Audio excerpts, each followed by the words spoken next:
Hello everyone, Assalamu alaikum. معكم Ines from Listen Arabic Center at Marrakesh.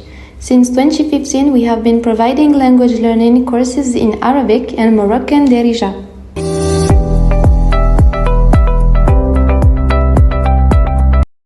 In today's lesson, we're going to learn the different shapes of the Arabic letters.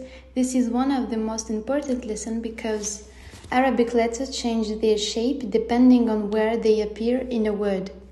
Each letter has four possible forms: the isolated form, the initial form when it comes at the beginning of a word, the medial form when it appears in the middle, and the final form when it comes at the end of a word.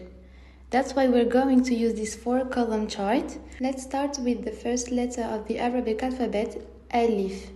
In the first column, you can see its isolated form, the one of you already learned in the alphabet. In the next column, you will find the form used at the beginning of a word. Then comes the medial form, which is used when Alif appears in the middle of a word. As you can see, notice the small connecting line before the letter. This shows that Alif is connected to the letter that comes before it. These small connecting strokes are very important. They show you exactly how each letter joins the others to form words. Learning these shapes now will make you both reading and writing much easier later on. And once you've memorized them, you won't need to look at the chart every time you want to write a word. You will already know automatically how each letter connects. The same applies when you're reading. As soon as you see this shape in the middle of a word, you will immediately recognize it as Alif. Now let's look at the final form. As you can see, Alif may appear in three slightly different shapes at the end of a word. Even though the shapes change, it's still the same letter and it still makes the same A sound. A. Now let's move to Ba. The isolated form is the one you've already learned. At the beginning of a word, Ba is written like this. And in the middle of a word, it connects to both the letter before it and the letter after it. At the end of a word, it usually connects only to the previous letter. Sometimes it also appears in its isolated form. Next letter is Ta. At the beginning of a word, it looks like this. Whenever you see this shape with two dots above it, you will know it's Ta. In the middle of a word, it looks almost identical to Ba because it also connects on both sides. The only difference is the two dots. At the end of a word, Ta has several possible forms. It can appear to connect to the previous letter or by itself. You will also notice another special form called Ta marbuta, which is mainly used in feminine nouns. But don't worry about that now, we will study it in the future lesson. For now, your goal is simply to memorize this chart. Later, you will learn exactly when each form is used. Next, we have Jim, Ha, and Kha.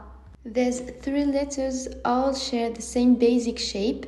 The only difference is the dots. Jim has one dot below, Ha has no dots, and Kha has one dot above. At the beginning of a word, they connect only to the following letter. In the middle, they connect on both sides. At the end, they either connect to the previous letter or appear in their isolated form. The same rule applies to all three letters. Next come Dal and Dhal. These letters also have the same shape. And again, the only difference is the dot. Unlike many other Arabic letters, Dal and Dhal never connect to the following letter. So at the beginning of a word, they appear in the isolated shape. In the middle and at the end of a word, they connect only to the previous letter. And the same rule applies to Ra and Zay.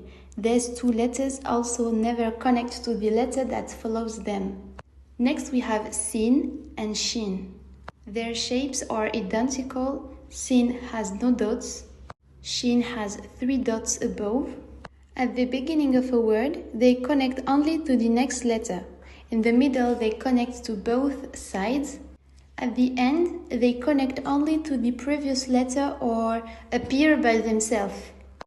The exact same patterns apply to Sod and Dod, then to Ta and Dha, and finally to Ain and Ghain. You will also notice that Fa, Qaf, Kef, Lem, Mim, Nun, Ha, Waw, and Ya follow the same connection rules. So once you've understood the pattern, learning the rest becomes much easier. That brings us to the end of today's lesson. I know this lesson is probably the most technical one in the entire course, but it's also the most important. Once you've memorized these letter forms, everything else becomes much easier. In the next lessons, we will focus mainly on the short vowel A, I, and U, along with a few basic grammar rules. So take your time with this chart and learn it by heart. It will make reading and writing Arabic much easier. Thank you so much for watching, and I will see you in the next lesson here at Listen Arabic Center.